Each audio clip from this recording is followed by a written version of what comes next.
ठीक आहे. आपण जसं आपण लास्ट लेक्चर बघितलं होतं की जी काही सॉल्युबिलिटी आहे ती कोणाची असू शकते, सॉलिडची, लिक्विडची की गॅसची. जसं आपण बघितलं की जी सॉल्युबिलिटी आहे ती सॉलिड, लिक्विड, गॅस कोणाची असू शकते, तर सॉलिडची असू शकते. कारण की सॉलिड जो आहे किंवा सॉलिड जे आहे तो डिझॉल्व्ह होऊ शकतो, तो सोल्युबलाइज होऊ शकतो. नेक्स्ट समजा आहे या ठिकाणी जी काही सॉल्युबिलिटी आहे ती गॅसची पण होऊ शकते. जो गॅस आहे तो पण सॉल्युबल होऊ शकतो. पण या ठिकाणी जो लिक्विड आहे तो ऑलरेडी काय आहे, सॉल्युबलाइज किंवा लिक्विड कंडिशन मध्ये आहे. त्याच्यामुळे जसं आपण सांगतोय की मरे हुई क्या मारणार, त्या कंडिशन तसं त्या प्रकारे की लिक्विड आहे, लिक्विडची सॉल्युबिलिटी नसेल त्या ठिकाणी. सो आपण या ठिकाणी बघूया हेनरीज लॉ. सो हेनरीज लॉचं स्टेटमेंट काय आहे, it states that the solubility of a gas in a liquid is directly proportional to the pressure of the gas over the solution. ही जी डेफिनेशन आहे ती कोणाचे आहे किंवा हे जे स्टेटमेंट आहे ते कोणासाठी आहे, हेनरीज लॉ साठी आहे. त्यांनी काय सांगितलं, स्टेटमेंट काय आहे, it states that solubility of gas in a liquid, solubility of a gas, कोणाची solubility, solubility of a gas कोणामध्ये, इन अ लिक्विड. की समजा हे लिक्विड आहे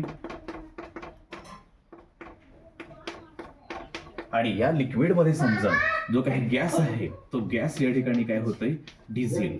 हा समजा आहे लिक्विड आणि समजा या लिक्विड मध्ये हा जो आहे तो समजा काय आहे, गॅस या ठिकाणी काय होतोय, डिझॉल्व्ह होतोय किंवा सॉल्युबिलाइज होतोय. असं कोण सांगतोय, हेनरीज लॉ सांगतोय. सो स्टेटमेंट काय आहे, it states that solubility of a gas in a liquid, की लिक्विड मध्ये गॅस काय होतंय, गॅसची solubility is directly proportional.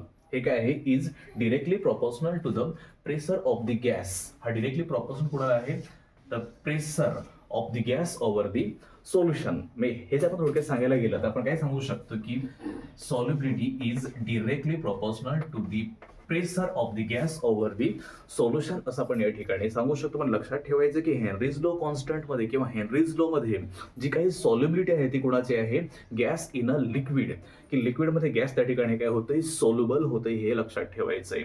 So आपण ह्या स्टेटमेंटवर आपण असं या ठिकाणी जे काही इक्वेशन आहे ते इक्वेशन आपण लिहू शकतो. Here S is nothing but the solubility of a gas in a liquid and P is the pressure over the gas. So समजा मला या ठिकाणी डिरेक्टली प्रोपोर्शनल घालवायचं असतं, मी काय घेतोय त्या ठिकाणी कॉन्स्टंट मी घेणार आणि मी काय लिहेन, एस इज इक्वल टू, मी सगळ्या ठिकाणी के काय घेतोय, कॉन्स्टंट घेतोय. पण सध्या हा हेनरीज लॉ आहे तर या ठिकाणी काय घेईन, के एच घेतोय. मी हा कोण असेल, कॉन्स्टंट आहे, पण कोण आहे, हेनरीज लॉ कॉन्स्टंट आहे आणि पुढे कोण आहे, प्रेशर आहे. ठीक आहे. सो या ठिकाणी एस कोण आहे, S is nothing but the solubility of a gas in a liquid. K H कोण आहे, के एच हा कोण आहे, प्रोपोर्शनॅलिटी कॉन्स्टंट आहे, ज्याला आपण हेनरीज लॉ कॉन्स्टंट पण सांगू शकतो. आणि पी काय आहे, pressure of the gas over the solution. So आता हे समजा या ठिकाणी समजा मला के एच ची व्हॅल्यू फाइंड आउट करायची असेल तर मी कसं लिहू शकतो, की समजा हा के एच इकडं असाच राहील आणि के एच आणि पी दोघांचं रिलेशन कोणतं आहे, मल्टिप्लिकेशन वाला आहे. समजा हा पी इकडनं आला तर काय भेटेल, तो आपल्या ठिकाणी तो अपॉनला जाईल. नाही काय भेटेल आपल्याला, K H is equal to S upon P, असं या ठिकाणी आपल्याला या ठिकाणी इक्वेशन भेटेल.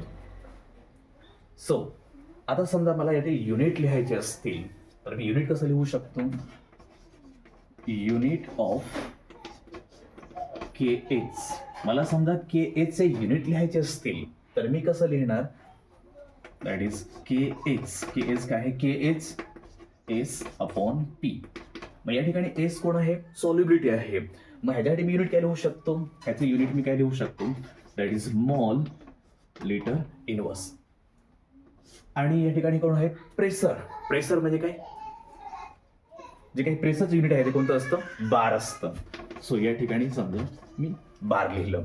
किंवा हे जे आहे की जे समजा के एच साठी जे काही युनिट आहे ते हे काय आहे, युनिट आहे, that is mol litre inverse upon bar, असं हे आपण या ठिकाणी लिहू शकतो. किंवा हे जे आहे के एच चे युनिट जे आहे ते आपण मॉल लिटर -1 आणि बार -1 असं आपण, कारण जो बार आहे तो जो अपॉनला होता तो आपण काही वरती नेतोय. सो या ठिकाणी बार -1 असं आपण या ठिकाणी लिहू शकतो. मग जर का समजा काही कंडिशनमध्ये ज्यावेळेस समजा जो प्रेशर असेल तो जर समजा 1 बार असेल, काही कंडिशनमध्ये आपण हे काय लिहिलं या ठिकाणी युनिट.